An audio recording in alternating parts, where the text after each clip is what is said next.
Ya, Saudara, Kepolisian Resort Aceh Utara musnahkan barang bukti narkotika jenis ganja, sabu hingga pil ekstasi yang telah berkekuatan hukum tetap di Mapolres setempat Selasa siang. Narkotika hasil sitaan dari sejumlah kasus tersebut dimusnahkan dengan cara dibakar.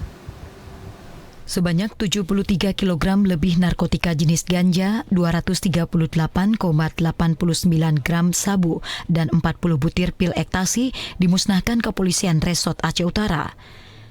Barang bukti yang telah berkekuatan hukum tetap ini merupakan hasil sitaan dari sejumlah kasus yang berbeda. Pemusnahan puluhan kilogram ganja dilakukan dengan cara dibakar, sementara sabu dan pil ekstasi dimusnahkan dengan cara diblender menggunakan bahan bakar.